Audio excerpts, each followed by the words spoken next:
Okay, excuse me?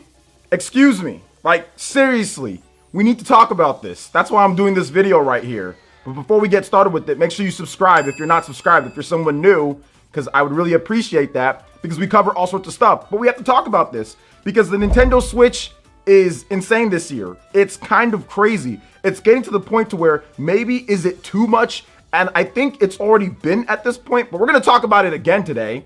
And is the Nintendo Switch the greatest Nintendo system of all time, and maybe even one of the best systems of all time with its library? Because I think that things are getting a bit out of hand. Now, recently, we had a brand new generation of Pokemon being announced for the Nintendo Switch, Pokemon Scarlet and Pokemon Violet, and it's completely open world this time around. And of course, the graphics are much improved over Pokemon Sword and Shield, and of course Pokemon Legends Arceus that just launched on the Switch. So that was already crazy enough. But then if you start looking at the other things that the Nintendo Switch has in 2022, you start thinking, wow, wait a minute, this might be all-time great lineup for a singular year. This could harken back to what Nintendo Switch did in 2017 and 2019 with those amazing lineups, because I haven't quite seen anything like this when it comes to a singular year since, like I said, 2017 and 2019. But then if you start looking at everything combined for a singular system, Nintendo's had this amount for two systems in the same generation. So like a Game Boy and an NES, or like a Super Nintendo, Game Boy, GBA, and GameCube or whatever, but never for a singular platform now that they've combined both the portable and home console. And once again, you can't really deny the amount. Maybe nostalgia can point you towards the N64 or towards the GameCube, but when it comes to the sheer facts and the amount of games and the quality of those said games, it's hard to argue that the Nintendo Switch isn't the best Nintendo system of all time, and of course one of the best when it comes to overall lineups if you include everything else like the Octopath Travelers and also like the Bravely Defaults and stuff like that, Dragon Quest, all the other good stuff. So we got to discuss this because it's pretty nuts. So I was looking over the Nintendo Switch 2022, and we'll get to the big thing at the end here, so make sure you guys stay tuned for that. So the Nintendo Switch in 2022, we know about Pokemon Legends Arceus. Obviously, that's awesome, been selling incredible. Then we have Triangle Strategy upcoming pretty soon here as of the time that I'm recording this video, which is going to be awesome. That's an exclusive for the Nintendo Switch for right now. Then we also have Kirby and the Forgotten Land, which is coming out in March as well. Then we also have Mario Strikers Battle League, which is coming out this year, first half as well. Then Fire Emblem Three Hopes, which is coming out this year as well, July. Then Splatoon 3, which is a summer title. Then Xenoblade Chronicles 3, which is a September title. Then Pokemon Scarlet and Nexus, which is probably a November game. Then Nintendo Switch Sports, which we go back, that's April as well. Also, The Legend of Zelda Breath of the Wild 2, maybe, probably. I mean, people are saying that maybe it's not going to come out, but Nate from Direct Feed Games, he had a very, very good quote that I want to talk about, because I think that people sometimes kind of say, okay, well, since this is coming out, that means this isn't, which I did myself. So I'm not going to sit here and say that I didn't do that, but I think that he had a very good quote on that, and I wanted to discuss it a little bit more, because the fact that Pokemon Scarlet and Violet is coming out doesn't necessarily mean that Breath of the Wild 2 will not be coming out this year. So we have to also talk about that. So Nate from Direct Feed Games had this to say: with Pokemon Gen 9 confirmed holiday 2022, you'll see a lot of talk about where Nintendo will slot Breath of the Wild 2. Important note, Nintendo had Pokemon penciled for holiday 2022 when they dated Breath of the Wild 2 for 2022 last year. So it's not like, oh, they decided to change something up or something was happening. Oh, now we did this. Now we have to change that. So they already knew that they were going to do, according to Nate, they already knew that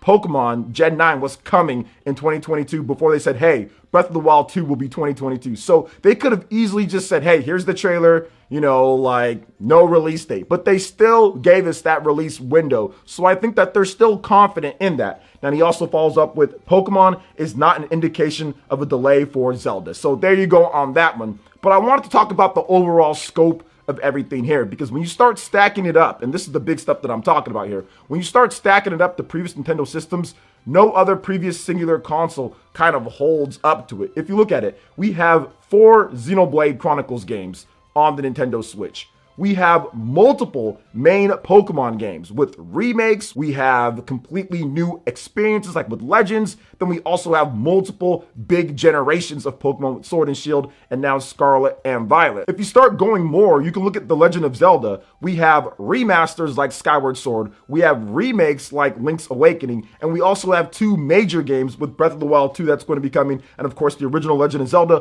plus some incredible DLC for that too. So Zelda's covered. We have Mario covered as well. Plenty of Mario stuff. Mario plus Rabbids. Also Super Mario Odyssey, Super Mario 3D World plus Bowser's Fury. Then you also have the other stuff with Mario as well, like Battle League and the Mario sports titles. So if you look at all the core pillar franchises, Mario, Zelda, Pokemon, it has everything covered at this point. Everything is pretty much covered. I mean, it is missing that brand new Mario Kart. But if you look at it with Mario Kart 8 Deluxe and now with the booster pack coming, we are getting the most content packed in terms of tracks Mario Kart game of all time by far. And of course, if you have that Nintendo Switch Online plus expansion pack, you get all of that in there included. So that's pretty good because they're going to be remaking so many different courses. You look at Super Smash Brothers, the most characters, the most stages of all time with the Smash Brothers game and easily the best selling. And it's not just about the franchises that we have. It's about how well they've done. They've blown away every other like previous franchise best when it comes down to it. So it's incredible to see that, with the exception of Pokemon. But Pokemon Sword and Shield is right up there in the top echelon in terms of selling Pokemon games. And Pokemon Gen 9 is going to absolutely beat that. It's going to match it and also beat it, in my opinion. So if you're looking at everything, it's insane what we've got here. And on top of that, let's look at Metroid, for example. 2D Metroid is back. Metroid Prime 4 will be available as well at some point when it comes down to it. So it's really cool to see all these different games and all these different franchises that are coming to Nintendo Switch, not even including the third-party stuff like Dragon Quest and like I talked about, Triangle Strategy, Octopath Traveler, Rune Factory, all these different types of games that are coming over. All of the ports as well, the Final Fantasy stuff, a lot of the games that previous Nintendo systems missed out on, all the previous Final Fantasy games, to be honest, all the old ones they released with Final Fantasy 7 and Final Fantasy 8 and Final Fantasy 9 and Final Fantasy 10 and 10-2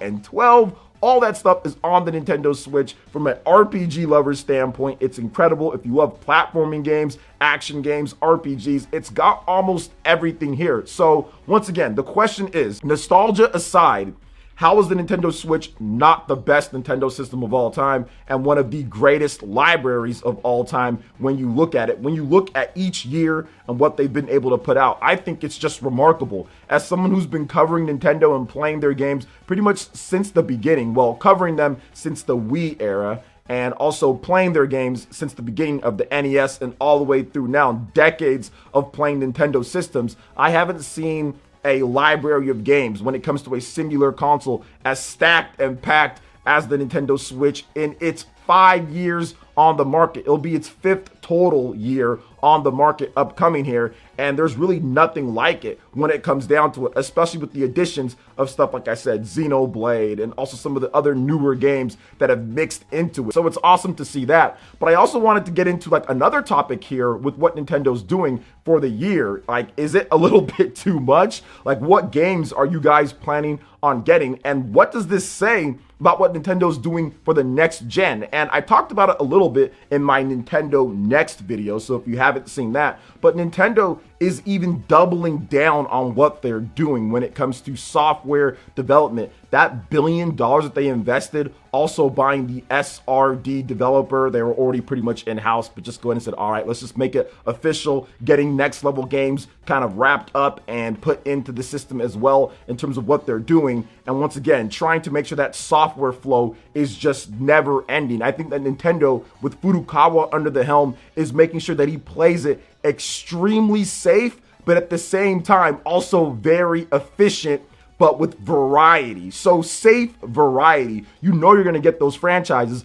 but when those franchises actually do come out, you're like, wow, it does this cool new gameplay thing or this cool new thing. But he's not taking like crazy different types of ways and angles with the software. The stuff that's coming, we kind of know about it and it's cool and it's a surprise when we get them, but at the same time, we're not surprised that it's coming or that there is a new game, if that makes sense. And to be honest, that's probably the best way to do it, because you're going to have a continuous flow of the big franchises that everybody loves. You're going to continue selling that software, and then every now and then you can put in those surprises like Metroid Dread or like the big Metroid Prime 4 announcement. You know, obviously it's been a while for that game, but stuff like that. Then of course getting in stuff like Xenoblade. We all know it's coming, but it's when they actually say it's coming that makes people shocked and surprised. And it's like, wow, we know about this. We knew it was coming, but the fact that we're going to be able to play it like this year or sometime soon, that's what keeps the magic and flow of the Nintendo Switch probably better than any other previous Nintendo system, to where sometimes they would show off a game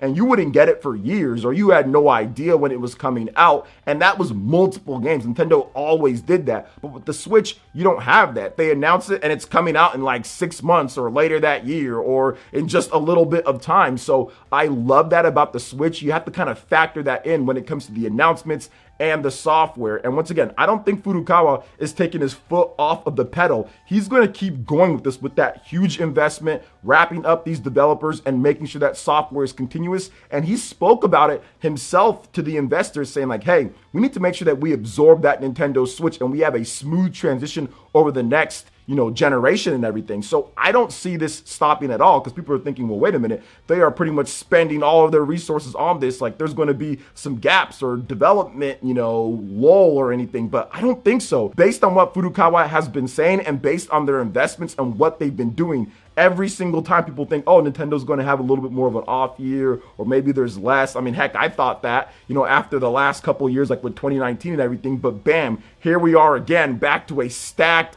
library of games coming out this year, and probably not enough time, and for a lot of people not enough money to buy everything. But it's a good issue to have, or a problem to have, because you have a huge variety of games and it pretty much blows away any other system. And not to go too much into the comparison phase here with Microsoft and Sony, because obviously it's a whole different beast with those systems, but Nintendo's pumping out more quality first party games than anybody else by a large margin, which goes on, to kind of say what I've been saying just a little bit with this, saying that Nintendo, yes, big third-party support, like it's cool when it gets it, but does it need it? No, it's never been about that. It never will be about that. And Furukawa is doubling down with that billion-dollar investment into first-party. That money could have went to third-party developers to get, more stuff out and all that. And I'm pretty sure that they'll do some things here and there with Capcom and with Square Enix with their games like Live Alive and stuff like that. So I'm pretty sure they'll help out here and there, but they are doubling down on first-party is what drives us. First-party is what's going to sell the systems.